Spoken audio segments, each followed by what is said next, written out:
Today, we are taking ancient wisdom from Don Miguel Ruiz's book and philosophy, The Four Agreements, and we're applying it with modern wisdom to our businesses and our creative endeavors. Marketing, content creation, client relationships, boundaries, and most importantly, your relationship with yourself. We're going to examine what it means to be impeccable with your word and look at the costs of broken promises. So this is part 1 in a 4-part series. Make sure you catch each one. Enjoy the journaling prompts and all the self-exploration along the way. Maybe you even devote a little special notebook to this month's work. I don't know. Anywho, away we go. Welcome to Small Business Casual, the podcast for business owners building something sustainable, cozy, and tailored to their actual lives, not just their Google calendars. I'm your host, Emily Aborn, small business copywriter, lifelong learner, and Jeopardy contestant. From my sofa, of course.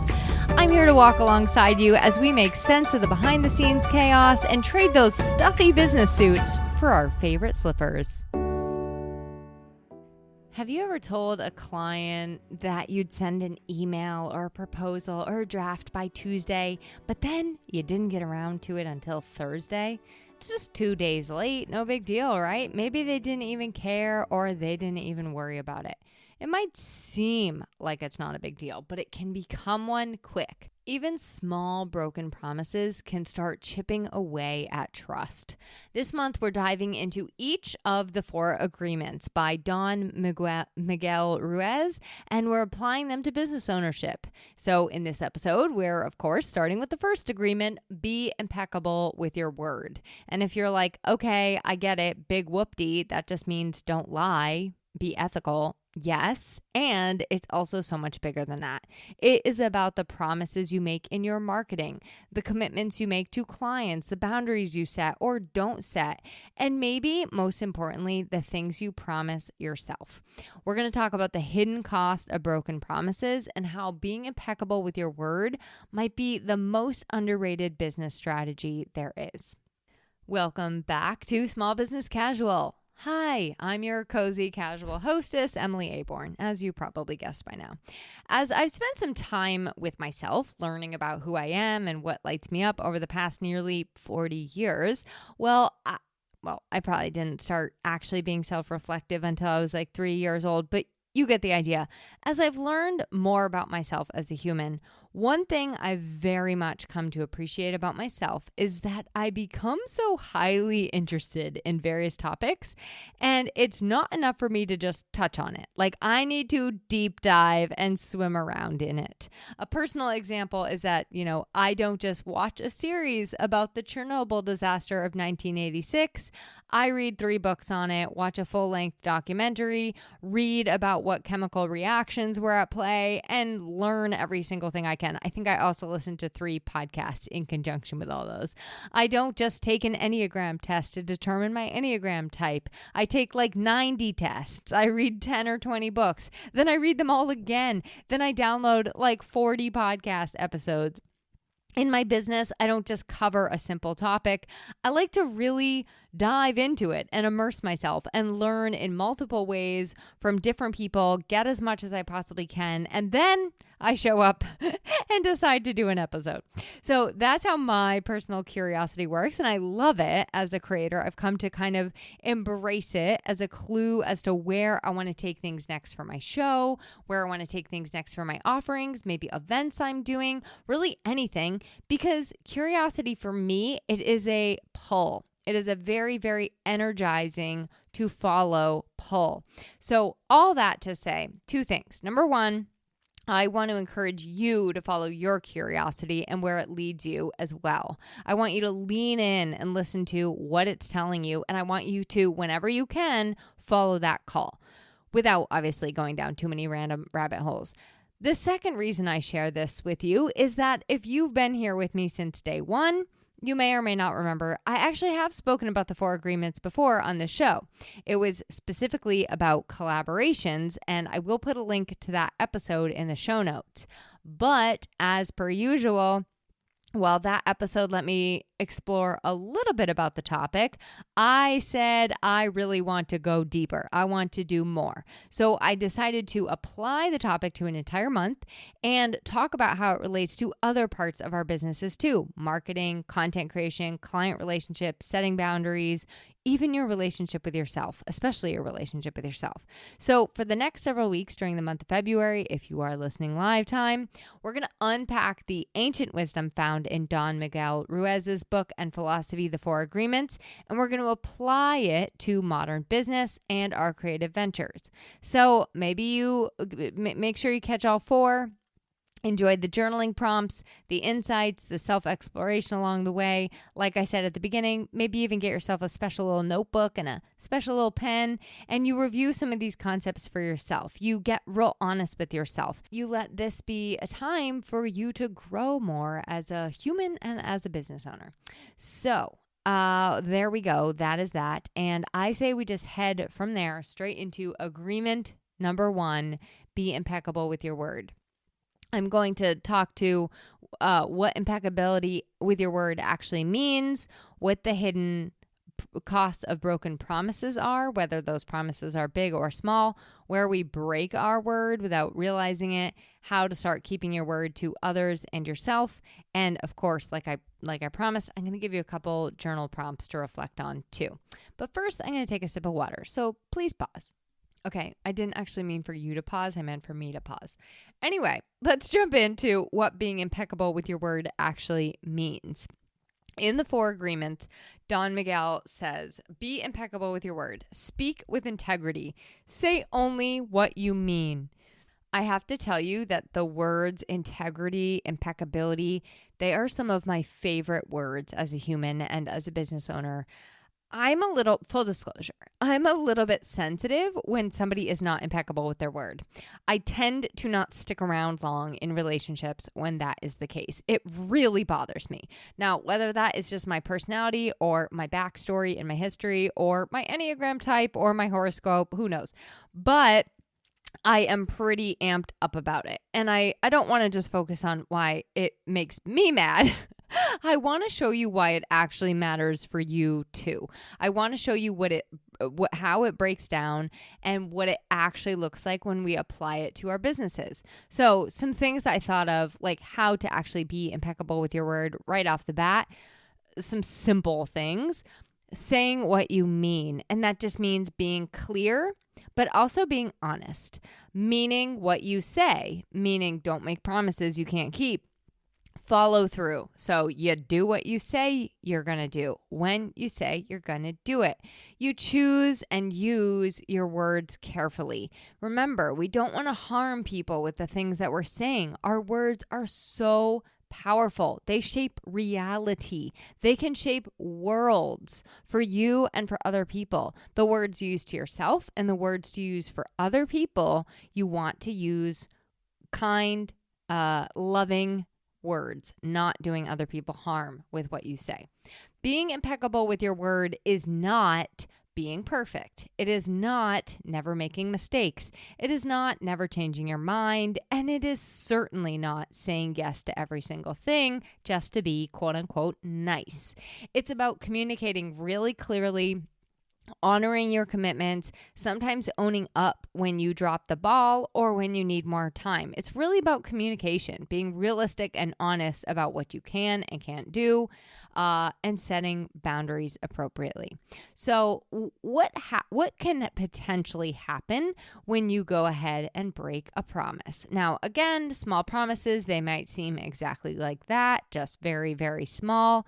But remember that over time, those small broken promises, they add up and they come at a cost. Sometimes that is visible and obvious and sometimes not. So some examples I thought of where breaking your promises costs you are in client relationships. Broken promises can cost you trust. People are saying to themselves, well, I don't know if I can actually rely on that person, right? They can cost you reputation. So meaning people will not refer to you or may not refer to you. They can cost strained relationships with resentment or awkwardness or feeling like somebody didn't hold up their side of the bargain. And then there are the less obvious costs where you actually end up feeling more guilty or stressed or like you're behind or always playing catch up. You avoid people's emails because you feel bad. You overcompensate. And as a result, you burn yourself out. For example, maybe you promise a client, I'll have you your assets by Friday. Friday comes, you're slammed, you don't send them, and you fail to communicate. You fail to communicate that you can't deliver when you originally said. Then they're left wondering, their trust is kind of over there silently eroding, right? Or maybe they are getting a little resentful. Tuesday, you send it with a rushed apology after the fact. And yes, now they've gotten what they promised, but they've lost a little bit of confidence in you. And I bet you did not feel great about it. You had a slightly preoccupied weekend, feeling guilty or with that nagging feeling that you needed to send them something. Maybe you even rushed to get it out in time. Or late, I guess. But it can cost, and it's no small thing. And in our marketing and in our branding, it costs even more. So, oh my gosh, I just signed up for something recently where it kind of overpromised what it is delivering on. So when we overpromise in our sales copy, not good, not good. I see this all the time. 10x, we're going to 10x this, or, we'll get you to X number of figures, or scale, or transform your business in 30 days, up level your skill, blah, blah, blah. Making claims you can't back up, no bueno. Using language that sounds impressive but means nothing. It sounds impressive, but it still doesn't mean anything. The cost is hefty on this one. It can cause eroded trust with people. People can feel misled, even if you didn't intend to mislead them. Your brand is now associated with empty promises or half-assed creations or whatever you put on that didn't meet people's expectations. And you feel like a fraud if your marketing doesn't actually match the reality. So another place I see it, and it's real small, real small, but it's on the contact page.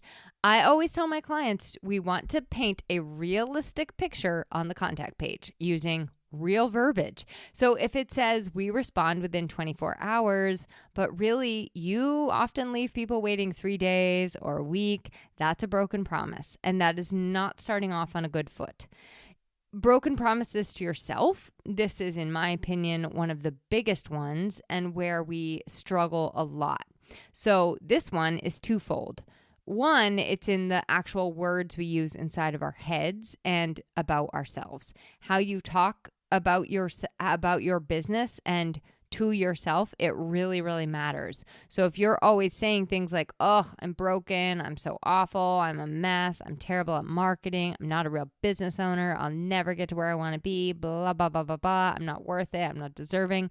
The stories you tell yourself about money, success, worthiness, that starts to shape your external reality. Your internal dialogue shapes your external reality. And the same goes for the promises that we break to ourselves. And I am guilty of this too, mind you, something I'm really trying to work on. But when I say I'll take a Friday off, I don't want to work on that Friday, right? I want to take that Friday off. When you say, I'm not going to check my email after 6 p.m., but then there you are responding at 9 p.m., that's a broken promise to yourself. When you say, this is the year I'm going to raise my prices, or this is the year I'm going to charge, what my new rates are, but you still charge 2022 prices, that's a broken promise to yourself. Or, even as little as I'm only going to take on X amount of clients this month, but then you overload yourself and suddenly you have 6. The cost is that you start breaking down your own self-trust. And then when you go to make commitments, your brain's like, we'll see. I doubt it. And what has happened to me is when I've done that and I've let my self-trust get eroded, over time, I've started to lose hope that I can accomplish what I say or what I set out to do. And that is not a good or fun place to be. Let me just tell you. You also can find yourself really burned out when it comes to like breaking your promises around boundaries, because you set those for your own well-being and now you're working past them. You're working through them. You're disregarding them entirely. And it also comes with sometimes resentment. Sometimes you have resentment towards your business or your clients or even yourself for breaking those promises. Every time you break a small promise to yourself, I'll take a break, I'll set a boundary, I'll charge what I'm worth, you're teaching yourself that your word is not to be taken impeccably. Your word is not, it doesn't matter. And if you don't believe that your word matters, why would anybody else? So that is just something to think about. All right, I'm going to get into some common hiding places of where these broken promises play, and then we will get into actually upping our impeccability, and then we'll wrap up. So sometimes we are breaking promises and we don't even realize it. They're kind of sneaky, right? So let's look at some of the sneaky places these can show up. A, vague language. Maybe you use vague, generic language to avoid commitment. Maybe you use it to avoid putting yourself there as you. My colleague, Jenny Belanger of Jenny B Design, she recently did a fantastic podcast episode on how so many new business owners hide behind vague language so that they don't have to commit to showing up and being what makes them them. They play it safe so that they don't have to make any promises at all.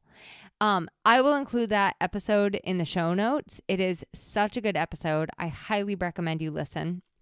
And this also happens in simple, everyday language. It is, in many cases, a safety hatch, and sometimes it's warranted, and sometimes it's okay. But a few suggestions to help you decrease the amount of vague language.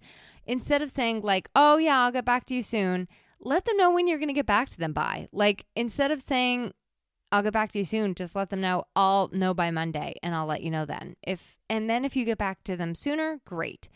People will often, respond to an invitation or something like, oh, let me see what I can do, or I'll try to make that work, or we'll get back to you. It's like, okay, great. But are you committing or not? When are you going to let me know? Trying is not promising.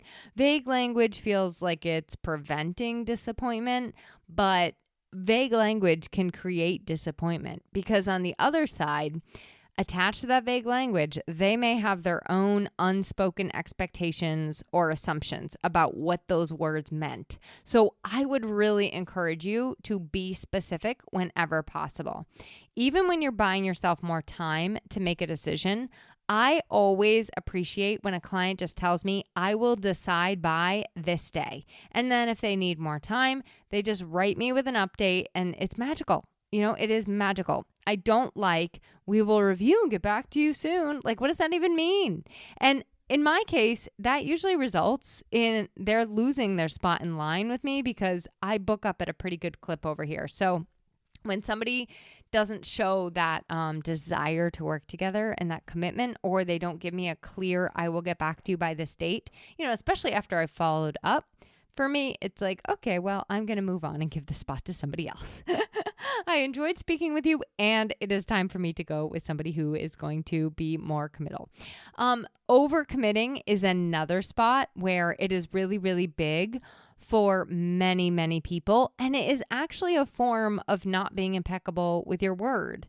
Now, I know that we like to make everybody happy. We like to say yes, but sometimes we fall into the trap of saying yes when it's really a maybe or when it's really a no. Maybe you do a little bit of that people-pleasing jig because you don't want to disappoint anyone or you don't want to miss any opportunities. And look, I can tell you, I have been on the receiving end of this so many times. It is the most unpleasant thing possible. If you cannot keep all of the promises that you made, you're going to end up breaking some. And you burn out and you also burn bridges as you try to keep things from shattering. So as an example, maybe you say yes to a networking coffee date, a client project, guest posting on someone's blog, a collaboration, I don't know, max out your week, okay? Already in a week that you're already maxed out. Now, something in there has got to give. And when it does, now you are the person who has broken your word. So instead, say no if it is a no. Say, I can't do it this week, but I would love to get together with you next week. It's okay to say it's not a good time. It's okay to say, yes, I would love to do that. But realistically, I have zero ideas right now and I feel overwhelmed by just doing what I'm doing. So maybe we can consider this in the future and table it for now. I recently had to say that to a collaborator. And I love collaborating with her, but it is just not a promise I can keep right now. Life happens, timelines shift, priorities change, and when we communicate this to others, it is being impeccable with our word. If we fail to communicate this to other people, it can come across as we are breaking our word. Now, most people are very understanding. In fact, most people are going to cheer you on in doing the right thing for you, but they also need to know that that is the case. So, as we said at the beginning, we are not going for perfect here. We're going for awareness and then intentionality. And I wanted to give you 4 actually tangible things you can do to up your impeccability factor. So, number 1, get clear before you commit to things. Before you say yes, stop. And I mean really stop and ask yourself, do I have capacity for this? Can I realistically deliver what they are asking when they want it to be delivered by? Am I saying yes because I want to do this or because I'm afraid to say no? And friendly reminder, if you need time to think about it, let me check my calendar and get back to you by the end of Friday is a fantastic thing to add to your vocabulary. Number 2, if you are going to break a promise, do it by under-promising and over-delivering, not vice versa. Now, I love me a good surprise and delight. I told you I would get you this for Tuesday, but now it's Monday, and here you go. Those are always my favorite things. Or maybe I add a few little bonus goodies into somebody's website copy for them. But I don't always tell them that that is going to be what's happening.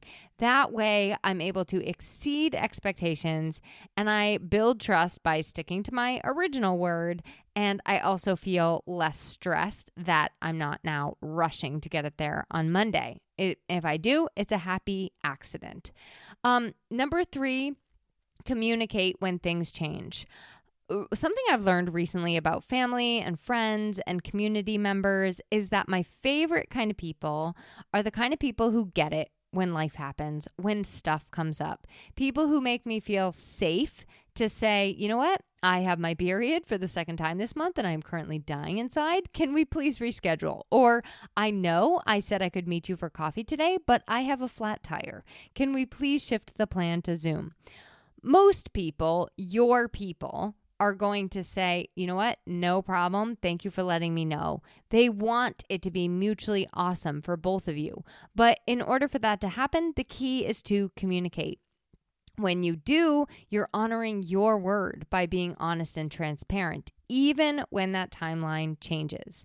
And then lastly, to up your impeccability factor, this is number 4. I told you this is a biggie. Keep the promises you make to yourself. I believe that if you cannot keep promises to yourself, you'll struggle to keep them to others. And you can start small. Like if you say you're going to take a lunch break, take a lunch break. If you put a time block on your calendar that says do not book, or that you're working on a specific project, honor the time block. If you say you're going to be done at 5 p.m. and you shut down your computer, be done at 5 p.m. and shut down your computer.